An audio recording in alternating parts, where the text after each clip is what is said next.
महीने डेढ़ महीने एक मीटिंग एक प्रेस कॉन्फ्रेंस वाले महीना हो जाता है। पहला तो मैं आपको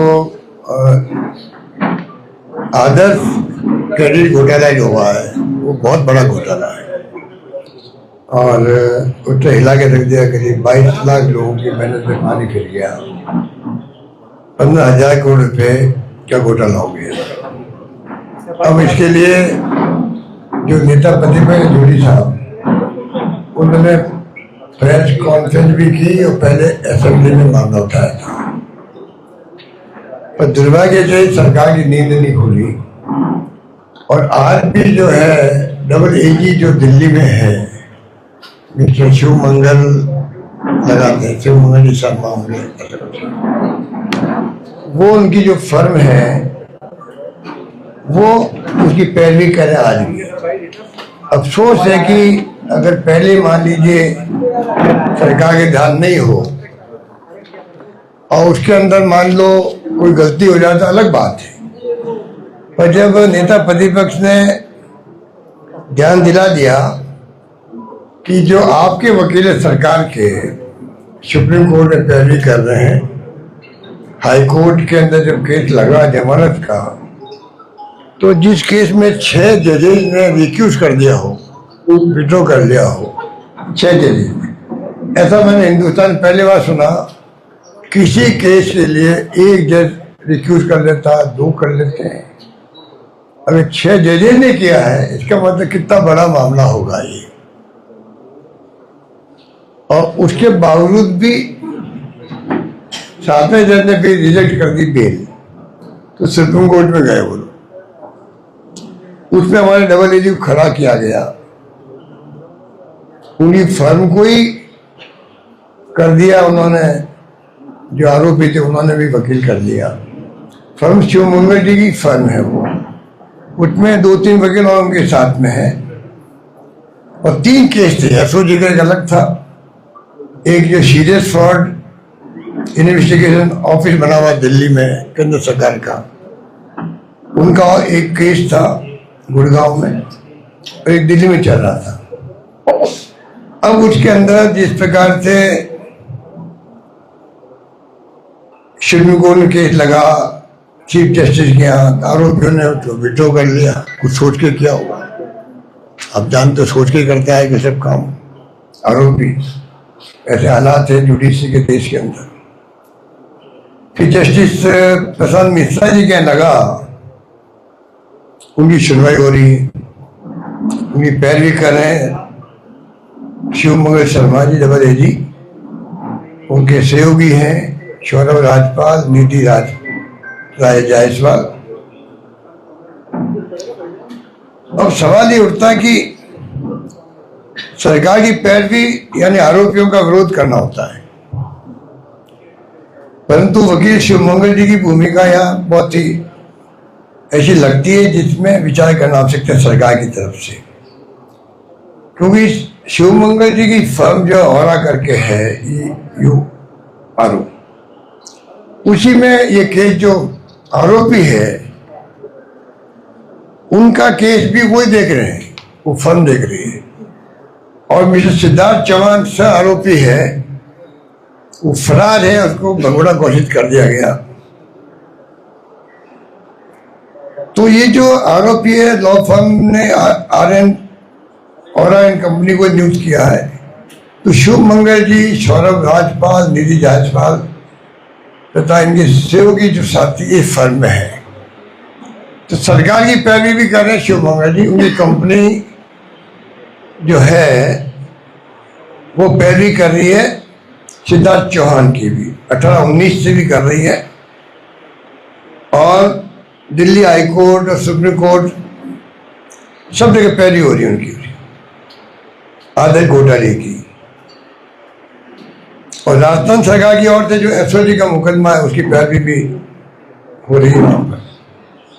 यानी आरोपी और सरकार का वकील एक ही पक्ष है। ये इस प्रकार से एक प्रकार से जो कहते हैं हितों का टकराव है, ये 22 लाख निवेशकों की आंखों में धूल झोंकने वाला है। और वहां जो गए सुप्रीम कोर्ट में, वो आरोपियों की जमानत का फैसला होना चाहिए वहां, इसलिए गए वो लोग। आरोपी। और हमारे जो डबल एजी साहब है वो वहाँ मांग कर रहे हैं कि सारे केस जितने केसेज हैं एसओजी के हों या ये जो बाकी कंपनियों के जो केसेज हैं ये तमाम केस एक साथ ही सुन ले जाए। इस प्रकार का जो माहौल बना ये बिल्कुल ही आप समझ लीजिए कि इनका जो प्रोफेशनल मिसकंडक्ट की तरह ये मामला, क्योंकि इसमें कभी ऐसा हुआ नहीं है। ये पहला केस ऐसा सामने आया जिसका ध्यान दिलाया नेता प्रतिपक्ष जूली जी ने। सरकार को तत्काल कार्रवाई करनी चाहिए कि हटा दे तो उस केस से। बड़े बड़े वकील दिल्ली बैठे हुए हैं। जब आपको 22 लाख लोगों की चिंता होनी चाहिए, उसके लिए जरूरी है कि एक व्यक्ति पे अगर डाउट भी है, हो सकता है उनकी गलती नहीं भी हो टेक्निकली या कुछ भी समझ लीजिए, क्या फर्क पड़ता सरकार का। जब पैरवी हो रही इस प्रकार से इतना बड़ा केस है तो आप 5 वकील खड़े कर देते बड़े बड़े, कोई दिक्कत नहीं थी। और बार को लोग इंडिया के रूल्स जो हैं 33 और सुप्रीम कोर्ट के कई ऐसे स्पष्ट आ चुके हैं फैसले, उसको देखते हुए भी इस प्रकार का जो ये मामला आया है ये बहुत ही गंभीर मामला है। और मैं समझता हूं कि मुझे उम्मीद थी कि नेता प्रतिपक्ष के कहने के बाद तो कोई बात बचेगी नहीं, पर दुर्भाग्य से सरकार देखिए आप जिस प्रकार चल रही है वो तो आपके सामने है। किस प्रकार से इन्होंने अनदेखी की उस केस की, अनदेखी करके जैसे को अनबी की हो, इनको मालूम नहीं हो। जब मालूम पड़ गया इनको उसके बाद में क्या कारण है कि आप उन्हीं को वहां पर रखे हुए हो, उनके खिलाफ कोई एक्शन नहीं हुआ, या हो सकता है उनके खिलाफ एक्शन होना चाहिए था, जांच होनी चाहिए। आप किस प्रकार से आपकी कंपनी को केस दिलवा दिया आरोपियों का भी, तो आरोपियों का वकील और ये सत्ता पक्ष के वकील, सरकार के वकील एक ही जगह क्लैश हो रहे इंटरेस्ट वहां पे पैरवी कर रहे हैं। ये बहुत सीरियस केस है और इसके लिए मैं समझता हूं कि अभी वक्त है कि सरकार इसको गंभीरता से ले। और जिस तरह वो संजीवनी का केस हुआ था वो भी ऐसे हुआ। हमने तो करीब 22 महीने लगाए होंगे कई चार्ट अकाउंट को लगाया उसके अंदर कि भाई किसी ढंग से असलियत क्या पहुंचे वहां हम लोग, क्योंकि उसमें लाखों लोग गरीब लोग थे बेचारे, बाड़मेर जोधपुर सब जगह के, जो मेरे वहां आके रोने लग गए थे 50 60 80 साल के लोग, 80 साल के भी। और केंद्रीय मंत्री जी का वो तो मेरे खिलाफ मुकदमा किया हुआ है डिफेमेशन का, वो तो शायद 1.5-2 साल हो गए। 20-22 पेशी में भी जा चुका हूँ, वो भी आ चुके हैं, तो वो तो अलग मामला है। पर जिस प्रकार से उसकी हत्या की गई केस की, आप बताइए कि जो 22 महीने लगे हमें, हमारी नींद खराब होती, 22 महीने के बजाय हम भी 4 महीने में कंक्लूजन में पहुंच जाते और कार्रवाई कर देते। हमारे 22 महीने और सरकार बदल दी 4 महीने। 4 महीने में हाईकोर्ट ने कहा वापस जांच करवा दीजिए, तो इतनी का 4 महीने में कर लीजिए। 4 महीने में जांच भी हो गई, एसओजी खड़ी हो गई, कह दिया कोर्ट के अंदर हमारे केस बनता ही नहीं है। आप कल्पना कीजिए, एसओजी वही पहले कहा गया कि ये बहुत संगीन केस है और इनके माता जी का, पिता जी का, पत्नी का, इनका सबके नाम है, जो केस डायरी में लिखे हुए थे वो मैंने बोल दिए, मेरे को केस कर दिया। पर मैं पूछना चाहूंगा 4 महीने में जांच कैसे कर लिया आपने? और हाईकोर्ट में बोल गए थे, हाईकोर्ट जज ने कहा अगर आपके मुलजिम नहीं है तो ठीक है, फिर हम इनको छोड़ देते हैं। और ये भी कहा अगर कभी एसओजी तय करे नए फैक्ट के आधार पर तो आप लोअर कोर्ट को इतला करके केस वापस चला सकते हैं। अब वो इतने गरीब लोग हैं, इतने गरीब लोग हैं कि ना तो वो जा सकते हैं बार बार कोर्टों में, कहाँ पैसा पड़ा हुआ है, बहुत लाखों रुपए खर्च होते हैं, तो मामला सरकार भी छोड़ रखा है। और सरकार की जो नीति 4 महीने वाली है, इस सरकार से क्या उम्मीद करो कि उनको न्याय मिलेगा? तो ये स्थिति बनी हुई है और ये घोटाला उससे बड़ा घोटाला है जिसका मैंने अभी आपको बताया। एक तो बात ये थी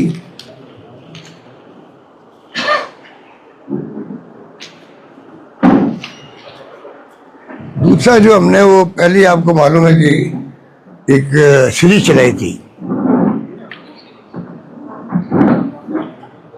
इंतजार शास्त्र, वो इतनी पॉपुलर हुई है वो कि सरकार पूरी हिल गई उससे, पूरी सरकार हिल गई। वो हिल नहीं गई बल्कि आप देखिए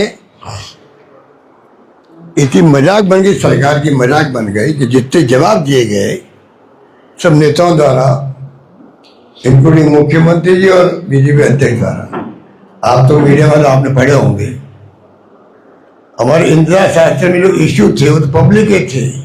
अब ढंग से जवाब दे सकते थे वहां पर, भाई इसमें देरी इसलिए हुई है, सरकार होती है, सब उनके पास फैक्ट्स होते हैं, कारण भी होते हैं, कुछ कारण जेन्युइन भी होंगे, ये हम नहीं कहते जेन्युइन कारण भी नहीं होते, कई बार अटक जाता मामला, जब सड़क का अटक गया दिल्ली से जयपुर तक का, 20 साल हो गए उसको, कई मंत्री आए 6 महीने में कर देंगे, नहीं हो पाया। तो कहने का मतलब कि सरकार की ड्यूटी, विपक्ष के कोई व्यक्ति बोले तो आप कम से कम जस्टिफाई तो करो अपने, वो कोशिश भी नहीं की गई। इस बात का मुझे बहुत दुख है कि वो उनका, और इंतजार तो कई लोग कर रहे हैं। अभी आए मेरे पास इंजीनियर साहब PhD के, 5000 इंजीनियर राजस्थान के, पेमेंट रुके उन लोगों के, पेमेंट नहीं हो रहे हैं। और इधर गर्मी का वक्त आ रहा, पीने के पानी की समस्या बहुत भयंकर बढ़ सकती है। और मैंने सुना है कि प्रेस कॉन्फ्रेंस करके ठेकेदारों ने अल्टीमेटम दिया है, भुगतान नहीं किया तो हम काम नहीं करेंगे, पानी रोको आंदोलन शुरू करेंगे। पता नहीं एक ही श्रुत में और क्या कहना चाहते हैं। 4,500 करोड़ की पेमेंट बाकी है। कि ठेकेदार इतने बड़े नहीं होते हैं कि अफोर्ड कर सकते, कुछ लोग होते हैं, ये लोग तो आगे चुकाना पड़ता है मजदूरों को, उनके छोटे ठेकेदारों को, सप्लायर्स को। हालत खराब हो जाती है, हालत खराब हो जाती है।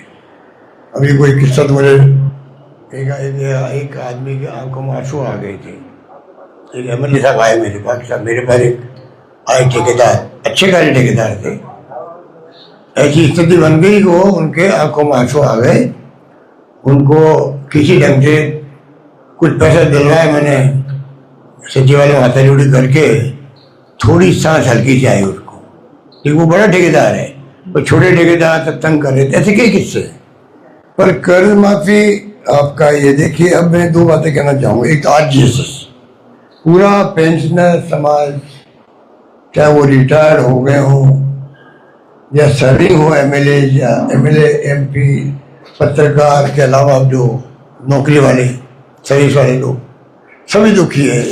जो जिस RGSS को उन्होंने बनाया उद्देश्य से, उसको विफल कर रहे हैं लोग अपनी लापरवाही से। अगर मान लो कहीं बेईमानी हो गई है, आप कड़ी कार्रवाई करो, कौन मना करता आपको।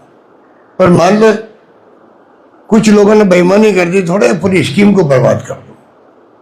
1000 करोड़ रुपये बाकी हो गए दवाइयों के, मेडिकल शॉप्स के, दवाई दुकानों के, दवाई देना बंद कर दिया, प्राइवेट हॉस्पिटल ने इलाज करना बंद कर दिया है। ये जो स्थिति बनी है वो भी बहुत खतरनाक है। बाकी इंतजार के लिए मैंने कुछ लिखा है कि एक तो देखिए बेरोजगारी भत्ते का इंतजार कर रहे हैं, नौकरी वाले नौकरी का इंतजार कर रहे हैं, पंचायत और नगर निकाय चुनाव का इंतजार हो रहा है, ठेकेदारों के पेमेंट का इंतजार, बोर्ड निगमों के अध्यक्ष बनने का इंतजार, और जो महिला पीड़ित है, क्या हो रहा है आपको मालूम ही है कि किस तरह छेड़छाड़ हो रही है, रेप हो रहे हैं, क्या क्या नहीं हो रहा है, और शिकायत दर्ज नहीं होती है, उसका इंतजार। हमारे वक्त में कंपनी थी, कंपल्सरी मैंने किया होगा, PSU का विरोध था उस वक्त में। एक बार तो उसको रोक दिया गया, मुझे समझा दिया गया, बाद में फिर वापस मैंने कन्विंस होकर मैंने उसको अनाउंस किया कि FIR कंपनी होनी चाहिए।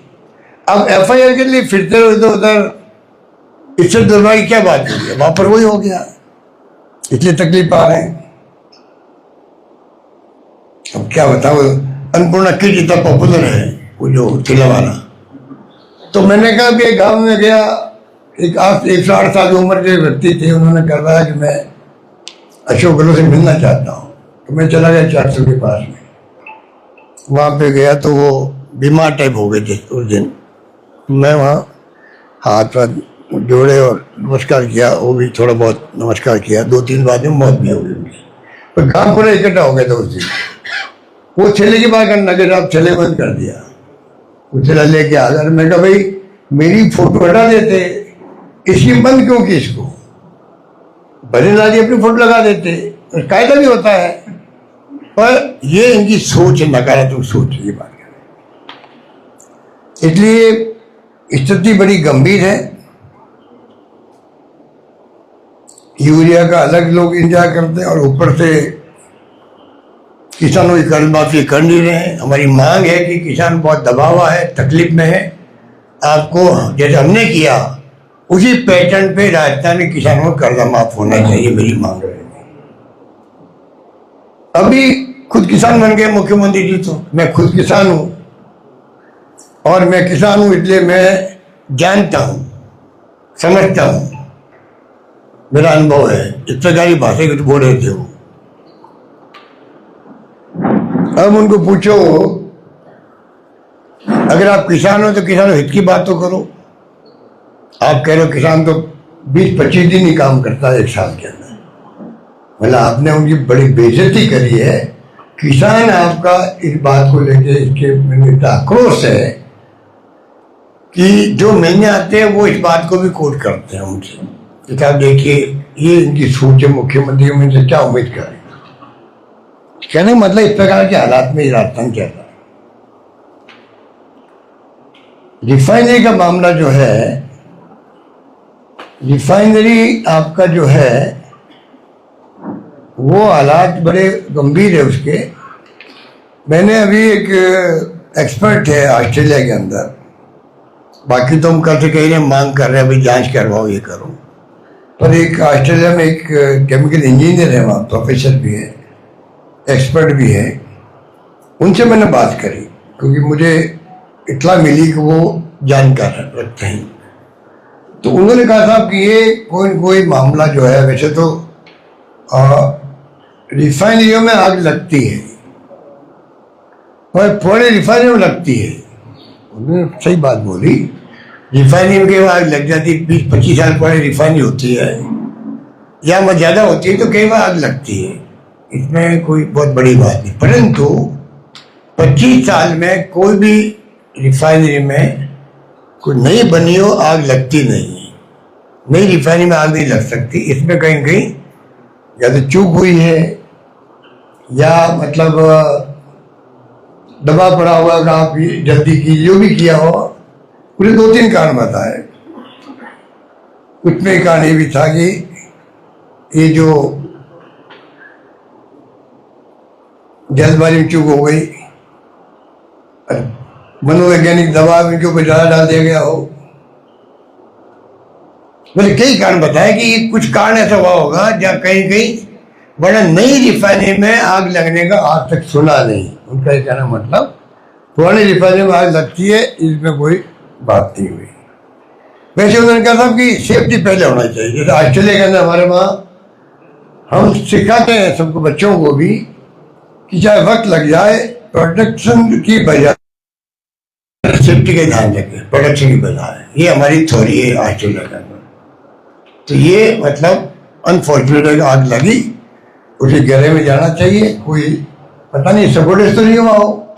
अभी अंतर्राष्ट्रीय माहौल ऐसा है, मैं तो सोशल मीडिया में देखता हूँ जिसमें 4 दिन पहले लिख दिया किसी ने कि रिफाइनरी को बच के चलना चाहिए, कहीं आग नहीं लग जाए या कहीं सपोर्टेज नहीं हो जाए, और वही हो गया।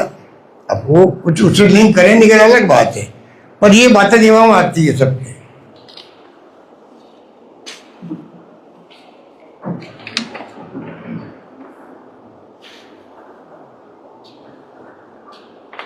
ये चुनाव जो है नहीं करवा रहे, तो मैंने पहले ही कहा, बार बार मैं क्या रिपीट करूं, कि संविधान अनुच्छेद 243 उसके अंतर्गत चुनाव टाइम पे होना जरूरी होता है। हमने भी प्रयास किया था, एक बार जब स्ट्राइक हो गई थी यहाँ, तो मना कर दिया हमें हाईकोर्ट ने, नहीं आपको चुनाव टाइम पे करवाना पड़ेगा। हमने स्ट्राइक में चुनाव करवाए और हम चुनाव जीत भी गए थे।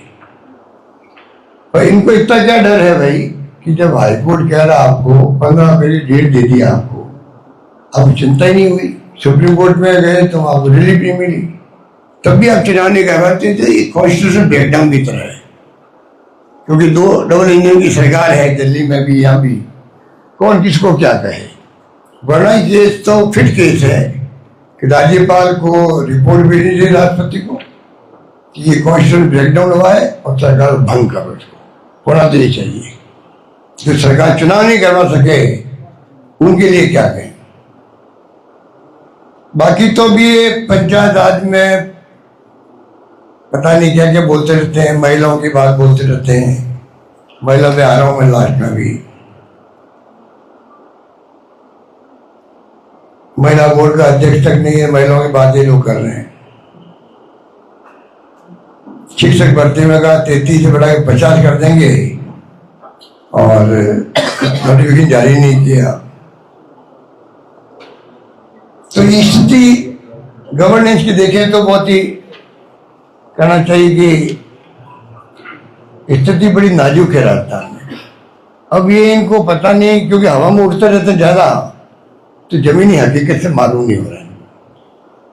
उड़ना कोई बुरा नहीं है, क्योंकि रास्ता इतना बड़ा है तो आपको हवाई जहाज और हेलीकॉप्टर चाहिए यहाँ पर। इसमें कोई हम कोई एतराज नहीं कर रहे हैं, पर ये जरूरी है, इतना बड़ा राजस्थान है तो हेलीकॉप्टर हो और फिर कोई नया न्यू प्लान मिल जाए किसी को, फिर कहने ही क्या है, बार बार मंगाने के बजाय दिल्ली से आराम हो गया, अच्छा है, परेशानी सरकार कम हुई है। पर अगर उड़ते ही जाओगे उड़ते रह जाओगे, क्योंकि जमीन में बिल्कुल स्थिति उल्टी है। आप किसी को पता कर लीजिए, आप लोग मीडिया वाले, हम आपको भेजेंगे, गाड़ियों में भेजेंगे, बसों में भेजेंगे, आप चौक भेजोगे, रास्ता के सर्वे का कह रही आप लोग, आपको मालूम पड़ेगा स्थिति कितनी मतलब दयनीय है पब्लिक की। हमें चिंता पब्लिक के लिए बोल रहा हूं मैं, हमें कोई सरकारी चिंता थोड़ी है, कोई चिंता है पब्लिक परेशान हो रही है। करप्शन बहुत बढ़ गया, नीचे तक, गांव तक बढ़ गया करप्शन। बिना तो पैसे कोई बात हो ही नहीं रही है, जिलों में भी, तहसील में भी, नीचे भी, ऊपर भी, भयंकर है। कोई सोच नहीं सकता इतना करप्शन हो गया है। और गवर्नेंस नाम की चीज नहीं है, काम लोगों को हो नहीं रहे हैं, चारों ओर से हाहाकार मचा हुआ है। और सारे लोग हमारी स्कीमों को याद कर रहे हैं, सारे लोग हमारी स्कीमों को याद कर रहे हैं। आप कहीं जाओगे, मतलब ये तो क्या कोई एक जगह की बात करूं, मैं कह रहा हूं हर जिले में, हर गांव में आपको एक ही बात मिलेगी। ऐसा कभी आज तक माहौल मैंने नहीं देखा रहता जो मैं अभी देख रहा हूं। ये स्थिति है। कोई क्वेश्चन वगैरह पूछेंगे महिलाओं को? इतना पसीना आ रहा है, वो भी होगा। देखिए, महिलाओं को लेके जो आरक्षण की बात हुई है,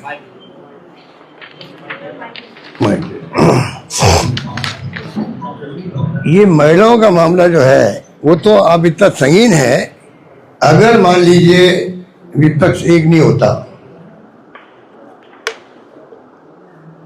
या ये कहना चाहिए कांग्रेस ने राहुल गांधी के नेतृत्व में, विपक्ष ने एकजुटता दिखा करके देश को बचा लिया। ये मैं सोच समझ के कह रहा हूं, देश को बचा लिया है। जो हालात ये करना चाहते थे, महिला का आरक्षण की बात तो है ही नहीं उसमें। ये जो प्रचार,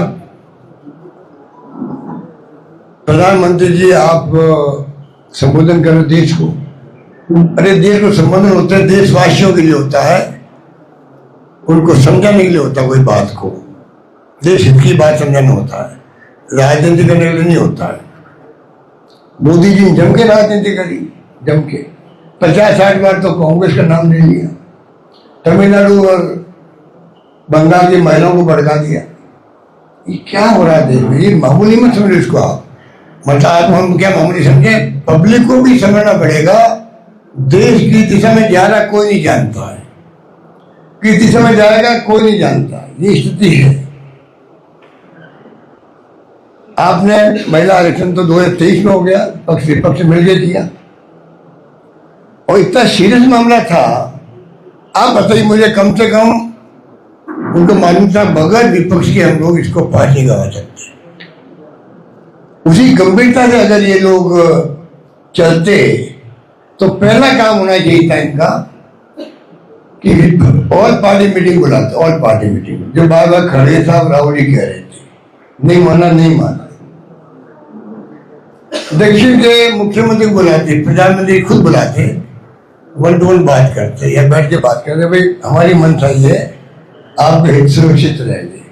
अगर पीएम बुला कह दे तो आप बताइए कितना बड़ा असर पड़ता है। वो सब कन्विंस होते या वो अपने आप को कन्विंस करते। ऑल पार्टी मीटिंग भी होती है या तो आप उनको कन्विंस कर देते, या वो कोई बात बोलते, हो सकता है कुछ पॉइंट आप कन्विंस हो जाते। ठीक होता है डेमोक्रेसी में, पर आपने वो भी नहीं किया।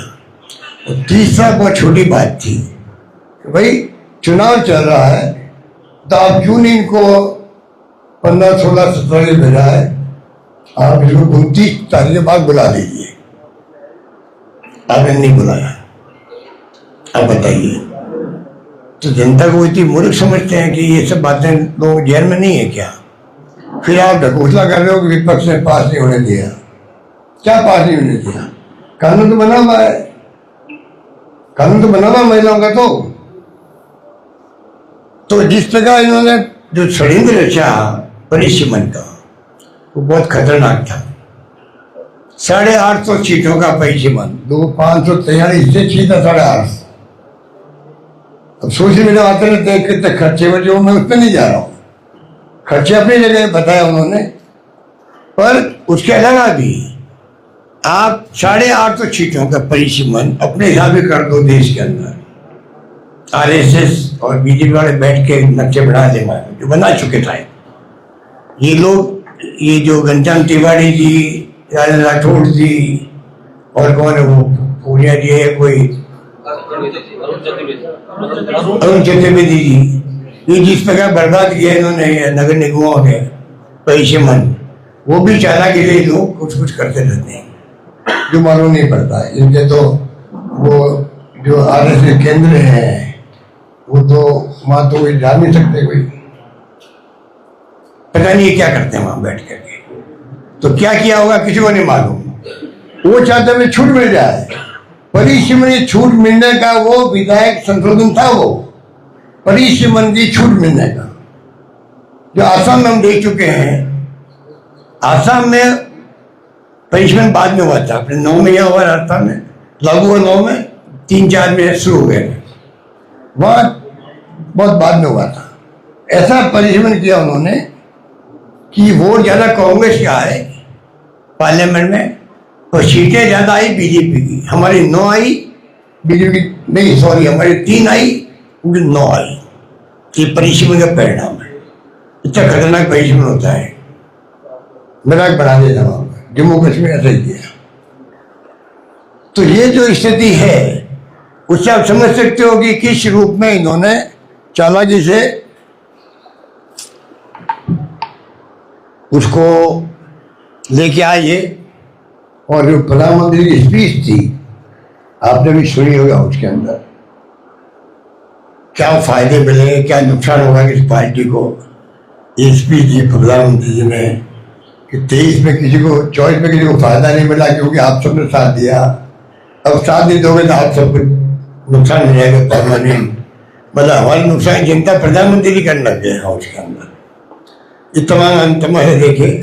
उसके बाद मैदान में उतर गए आप, ये संबोधित कर रहे हैं देश को, फिर देशवासियों को, फिर पूरी पार्टी को भेज रहे हैं, मुख्यमंत्री को भेज रहे हैं, सब जाके आप महिलाओं को कन्विंस कीजिए।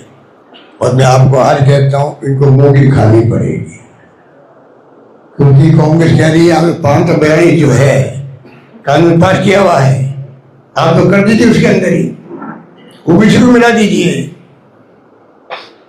अगर आप में साथ है, करना चाहते हो, कमिटमेंट है महिलाओं के साथ में, कानून पास हुआ है, आप तो आगे बढ़िए। कम से कम पहले फेज में 542 में कर दीजिए। बाद में जब आप परिसीमन करने की स्थिति में आए 29 के बाद में, तब सोच लेना क्या करना आपको। और जैसे ही कांग्रेस ने ये स्टैंड लिया, इन सब की हवा नहीं कर रही है। कोई महिलाओं में ये आत्मविश्वास पैदा नहीं कर सकते। दीजिए, आप ओबीसी को आरक्षण दे दीजिए, आपका वोट बैंक काफी हद तक वो है, मालूम पड़ेगा। ये स्थिति है। इसलिए मैं आपको कहना चाहूंगा कि ये जो हालात बना रखे हैं, इसमें जो है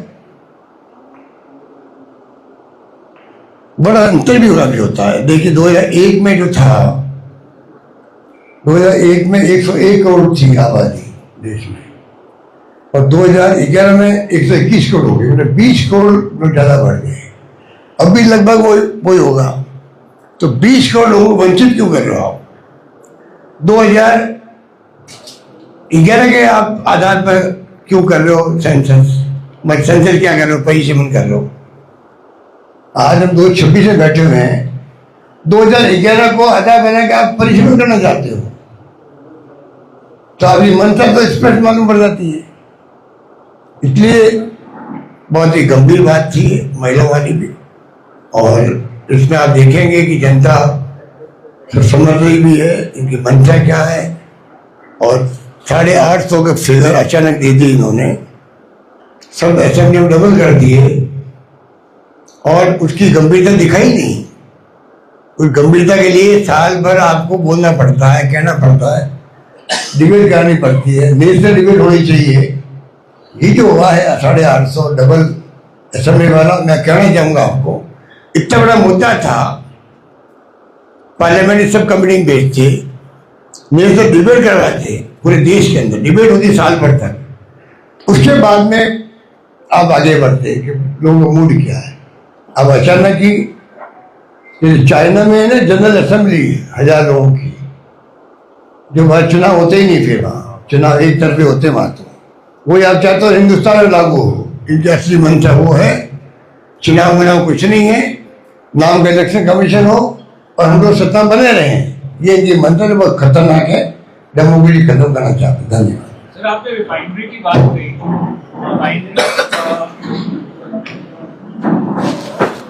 आज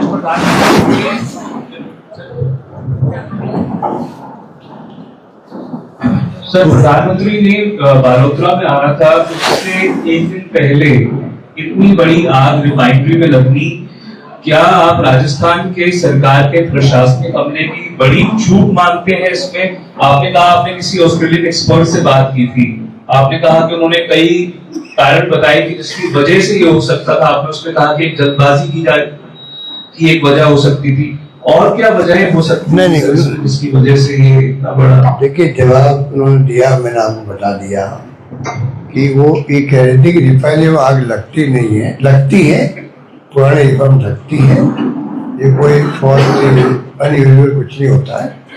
नई रिफाइनरी में आग लगती है कभी मैंने सुना नहीं, और मैंने स्टडी करी है, 25 साल में तक हुआ नहीं, वो मैंने आपको बता दिया।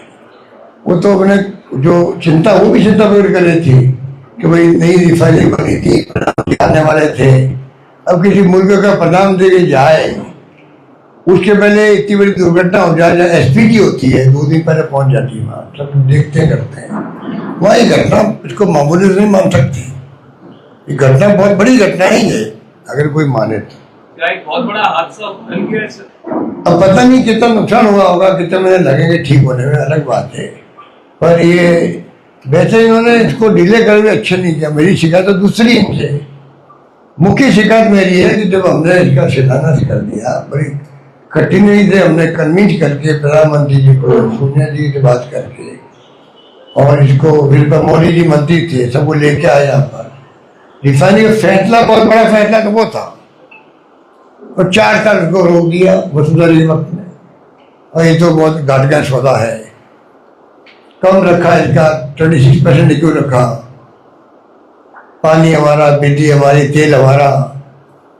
अरे मैंने कहा वसुंधरा जी 26% रखना नहीं चाहिए हम लोगों को। हिंदुस्तान में कोई रिफाइनरी में पब्लिक स्टेट गवर्नमेंट की भागीदारी नहीं होती है, कोई आसाम में एक जगह है, क्योंकि इनकी जो कंपनी रिफाइनरी होती है, इनके कई रिफाइनरी होती है, कोई घाटे में चलती, कोई नफे में चलती, तो घाटा पूरा हो जाता है।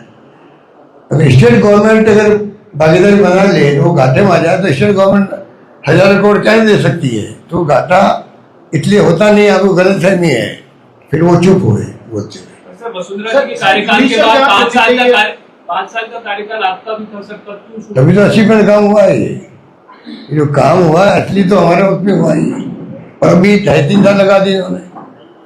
2024 के बाद हमसे किया उन्होंने, दिसंबर 24 का सरकार चली गई। इन्होंने अगस्त 25 का इन्होंने, वो भी चला गया। अब जाके ये सर क्या इसमें जुडिशियल जांच होनी चाहिए या किसी हायर अथॉरिटी से जांच की आप मांग कर रहे हैं? क्या जांच तो हो रही है, लेकिन आप अपनी ओर से कोई स्पेशल जांच की मांग, न्यायिक जांच या कोई और? जब प्राइम मिनिस्टर खुद आ रहे हों और वहाँ इतनी बड़ी घटना हो जाए तो इतना तो मैं उम्मीद करता हूँ कि पीएमओ भी जो है इसमें इंटरवीन कर रहा होगा, ये उम्मीद कर सकते हैं। सर आपने सर तमाम जो बीजेपी के नेता हैं और बीजेपी महिला की बात करी, महिला आरक्षण की आपने, तमाम बीजेपी के नेता पूरी बीजेपी जो है राजधानी जयपुर समेत राजस्थान की सड़कों पर है, लेकिन राजस्थान में पिछले 2.5 साल से महिला आयोग का जो पद है वो खाली पड़ा हो। महिलाएं जाए तो जाएंगे और उसके बाद में उसके बावजूद भी ये लोग सड़कों पर महिला आरक्षण की बात कर रहे हैं। वो तो मैंने कहा ना, आप ध्यान नहीं दिया। मैंने ही कहा महिला आयोग का अध्यक्ष भी नहीं बनाया उन्होंने, बोर्ड नहीं बनाए, अलग बात है। महिला आयोग में नहीं बनाया, महिला कहाँ जाए? और वो जो छेड़छाड़ प्रेगनेंट औरत थी उसे छेड़छाड़ करने लोगों ने। और अफसोस की बात यह है कि एक बार घटना हुई थी, पुलिस वाले 10 दिन बाद में उसको साइड डाल जाए अपने ऑनलाइन पे कि जनभावना देखते हुए।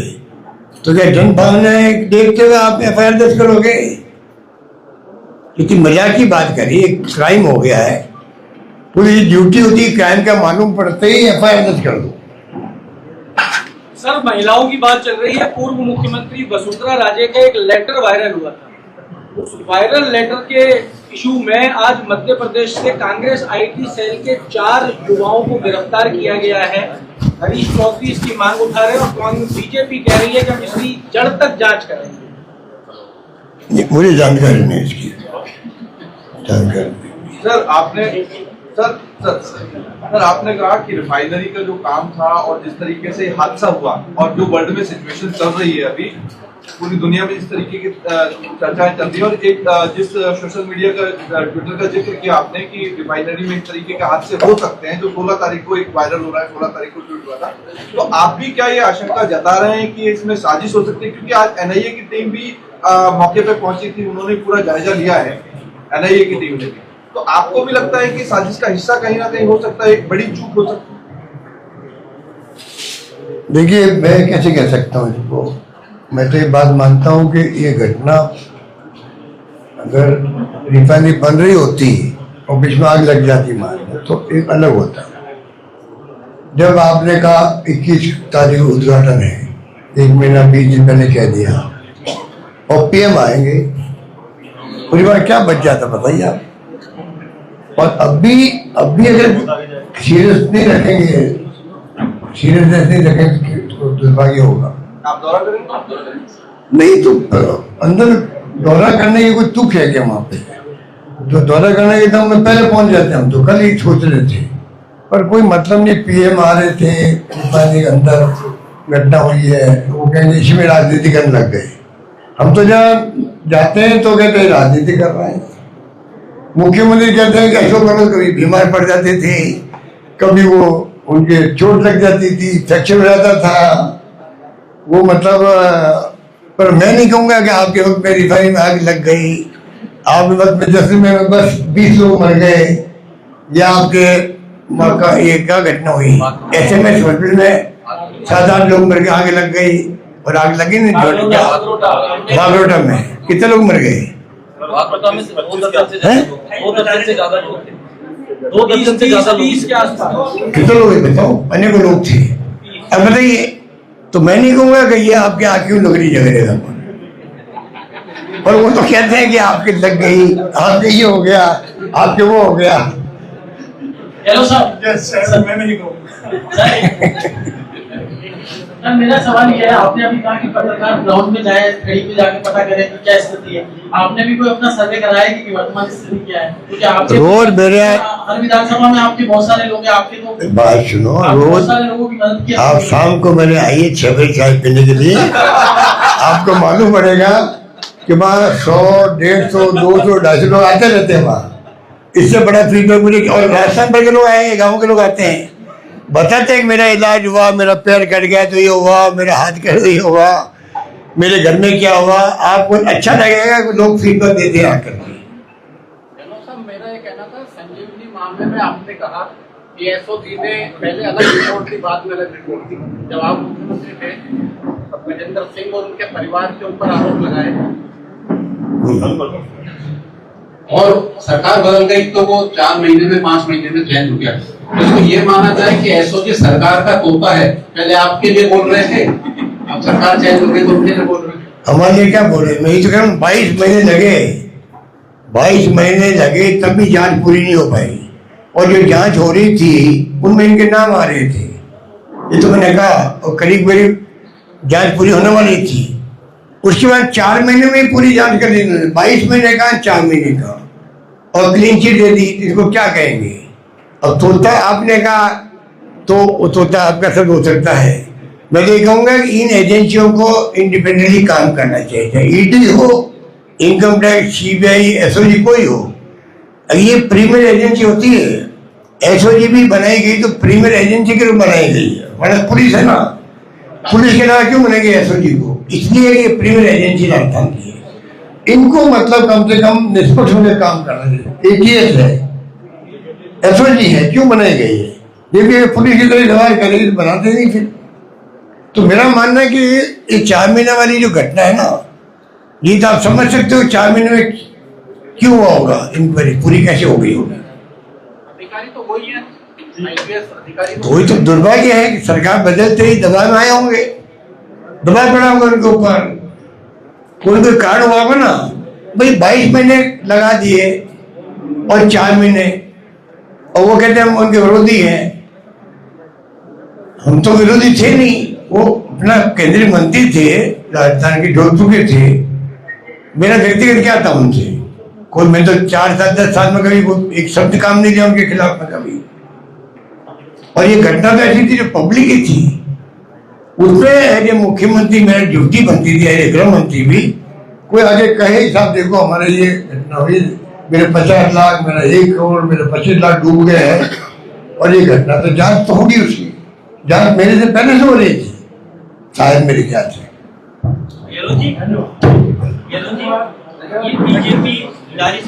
माइक माइक माइक माइक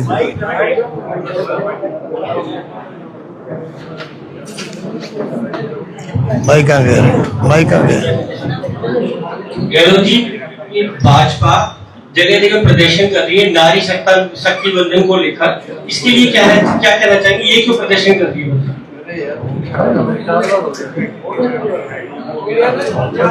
मैंने कहा ना, मेरी हवा निकल जाएगी, कुछ नहीं होने वाला।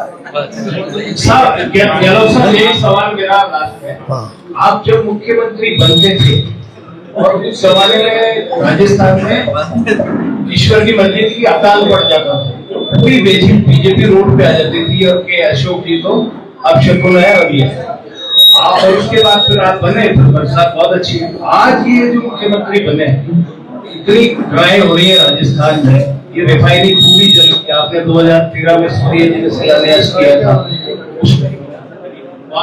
12,000 करोड़ में ये पूरी तैयार होती, आज उसका बजट 43,000 करोड़ हो गया, और वो पूरी जल के, मैंने मालूम किया, पूरी खत्म ही हो गई, वो दोबारा से। ऐसी बात नहीं, ऐसा नहीं है, आपकी खबर ठीक नहीं है, पूरी कोई जलने वाली बात नहीं है। यूनिट जली वो जली होगी, मालूम पड़ जाता है। Thank you.